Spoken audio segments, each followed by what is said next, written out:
السلام عليكم ورحمة الله وبركاته. ازيكم حبايبي؟ وحشتوني جدا من الفيديو اللي فات. واهلا وسهلا بيكم مع وصفة جديدة من وصفات مطبخ هنا. ان شاء الله النهاردة احنا هنعمل البط روستو في الفرن من غير سليق ولا حاجة.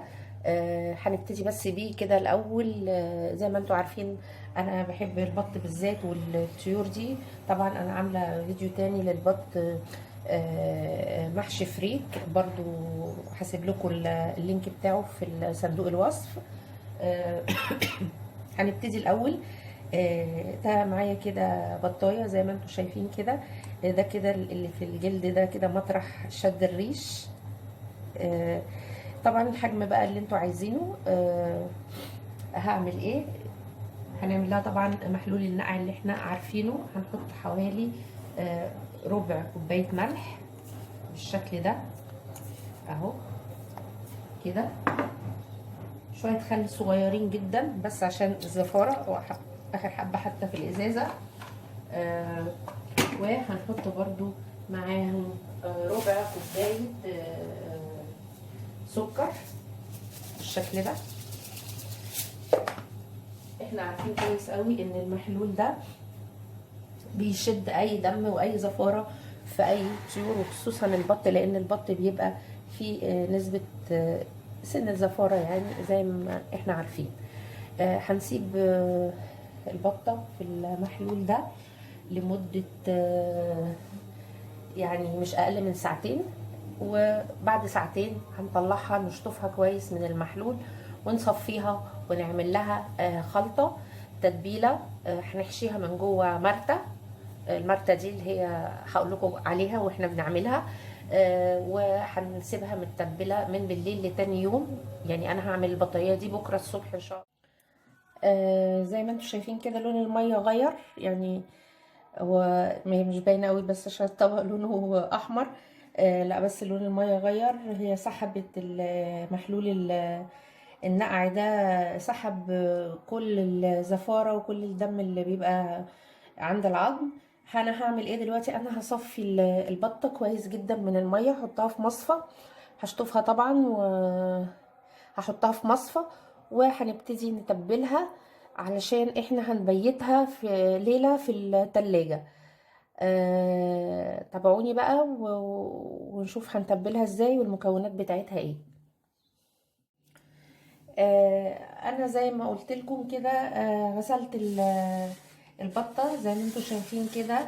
بعد ما نقعتها في محلول الملح وشطفتها كويس.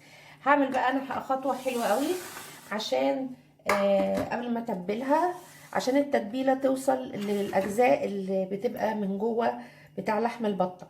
هجيب معايا خلة من بتاعة السنان اللي هي زي دي كده بالشكل ده. هبتدي اغرز كده الصدر كله كده بالشكل ده. ليه بقى انا بعمل كده؟ علشان انا عايزه اعمل فتحات توصل منها التتبيله جوه لحم البط، فتديها طعم حلو، ما يبقاش اللحم من جوه طعمه مش يعني بعيد عن التتبيله. هجيب خله تاني هكمل وارجع لكم. زي ما انتم شايفين كده انا غرست الخله جوه الفتحات الصدر بتاع البطه بالشكل ده. احاول كده اغرز كده بحيث ان انا اعمل فتحات في كل حته اهو كده. بعد كده هشيل الخله دي وهعمل ايه بقى؟ هنزل عليها بعصير نص برتقانه، نص كوبايه برتقانه بالشكل ده. هجيب كده اهو وجوه وهسيبها لغايه ما اجهز الايه التتبيله معايا. يا رب تكونوا معايا. نيجي بقى للتتبيله نشوف المكونات. هنعمل المكونات سهله جدا هنعملها مع بعض. انا عندي بصله مبشوره، طماطمايه مبشوره، وقطعه جنزبيل فريش او باودر اللي يعجبك. القشر بتاع البرتقال ده انا هحطه جوه البطه مؤقتا لحد ما بكره نبتدي نشوف هنسويها ازاي. البرتقال يا جماعه بيدي البط طعم جميل جدا، وما تخافوش مش بيأثر ابدا ابدا على الطعم، بالعكس بيديه طعم حلو، وما بيبقاش فيه ريحه اي زفاره او طعمه بيبقى تحفه بجد. هنشوف بقى البهارات. انا عندي هنا ورقتين لورا برضو، دولت انا هعمل فيهم ايه. انا هكسرهم بايدي قبل ما احطهم على الطماطم والبصل. عندي ملح، معلقه ملح، عندي معلقه بهارات، اي نوع بهارات عندك، عندي فلفل اسود، وعندي حبهان مطحون نص معلقه صغيره، عندي توم وبصل باودر. خلاص. وكمان هنحط شويه قرفه. هنعمل ايه بقى؟ هنبشر حته الجنزبيل دي بالمبشره الصغيره بتاعت التوم كده.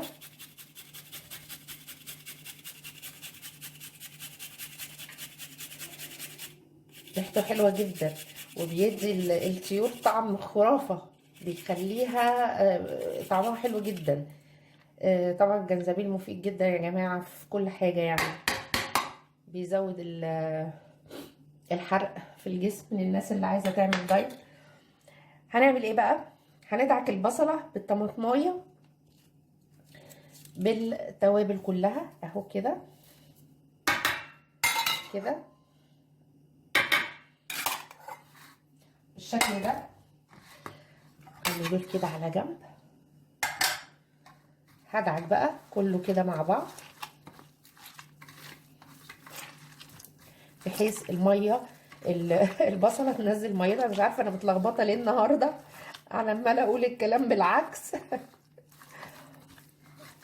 بحيث البصله زي ما انتم شايفين كده تنزل الميه بتاعتها، عشان الميه دي هي اللي هتتبل البطه وتخلي طعمها حلو بالشكل ده. هعمل بقى ايه؟ ورق اللورة انا هجيبه هقطعه كده اهو بالشكل ده.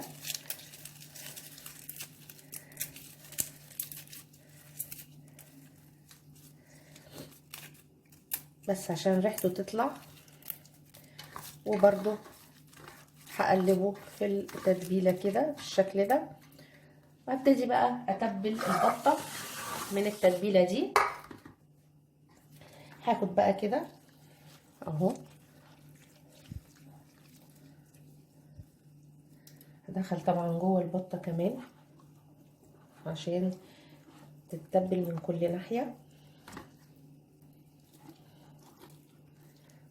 طبعا احنا قلنا ان احنا البطايه دي هنحشيها مرتة. المرتة دي عباره عن بصل مشهور بيه الدميطه طبعا، والبورسعيديه اللي هم الناس اللي هم بتوع القناه. فهنعملها كده، نحاول نعملها زي ما هم بيعملوها. هنتبلها من جوه ومن بره من كل ناحيه اهي زي ما انتم شايفين كده.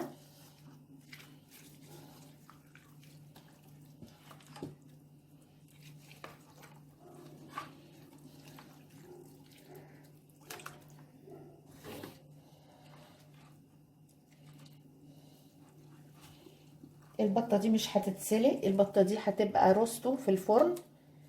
نحاول نخلي التتبيله تثبت عليها عشان الفتحات اللي احنا عملناها تدخل جوه المسام بتاعت البطه بالشكل ده. وهنغطيها بقى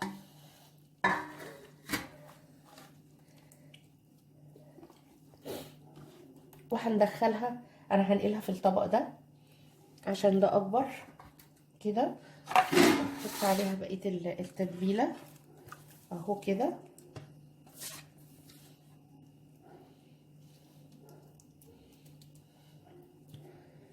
بالشكل ده. هغطيها بالبلاستيك الغذائي وهدخلها التلاجة، هتبات ليلة في التلاجة.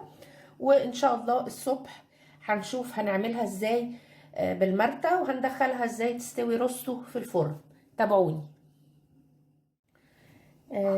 انا زي ما انتم شايفين كده طلعت البطة من التلاجة. هحط لها بقى الحشوة اللي انا قلت عليها اللي هي المرتة. هنخرط بصلتين كبار بالشكل ده زي ما انتم شايفين، مكعبات كده. هنحط عليها حاجة اساسية: كمون، فلفل اسود، معلقة ملح، ربع معلقة حبهان مطحون، ومعلقة بهارات، اي بهارات عندك. هنحط كده على البصل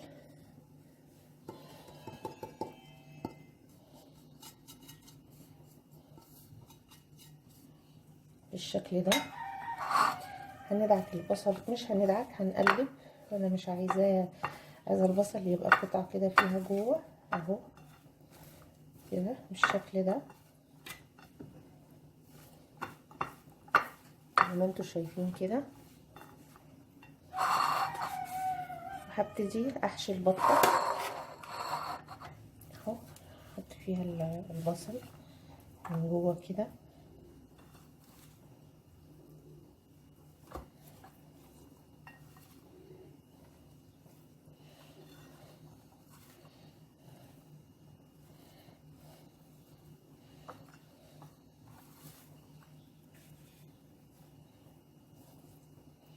بس الشكل ده هنملى البطه من جوه. لو هتتسلق هنقفل هنا كده، بما اننا مش هنسلقها، احنا هنحطها في الفرن فهي مش هتتحرك، فمش هقفلها. خلاص كده. شوف بقى هنعمل ايه تاني. هحط لها كوبايه ميه بالشكل ده. ميه تاني.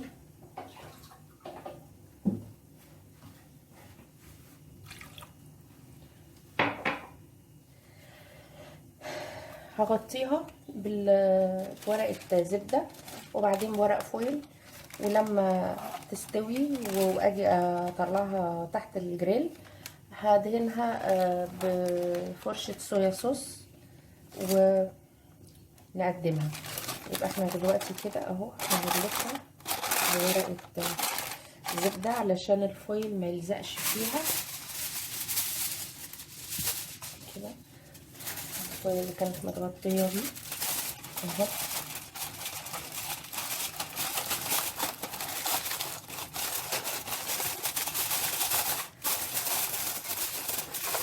نقفل كويس عشان نكتم البخار. طبعا الفرن شغال من 10 دقايق كده، يكون الفرن حامي جدا. وهندخلها هننزل الشبكة على قرب النار من تحت، وهنحطها فوق الشبكة. وهوريها لكم بقى يعني كل وقت من وقت للتاني هنكشف الورق ونشوف لحد ما تستوي. تابعوني. زي ما انتوا شايفين انا شلت الورق الفويل وورق الزبدة، خلاص هي استوت. انا هدهنها دلوقتي دهنة صويا صوص علشان تاخد لون احلى من كده كمان. انا طلعت البطة من الفرن زي ما انتوا شايفين بالشكل ده. والبصل انا بقرب اهو الكاميرا منها. البصل زي ما انتم شايفين ريحته حلوه جدا وطعمه جميل جدا. اتمنى وصفه النهارده تكون عجبتكم وتنفذوها وتقولوا لي رايكم. اشوفكم في وصفه جديده من وصفات مطبخ هنا. وقبل ما امشي بفكركم بالاشتراك في القناه وتفعيل الجرس عشان يوصلكم كل جديد. بحبكم جدا جدا واشوفكم على خير. باي.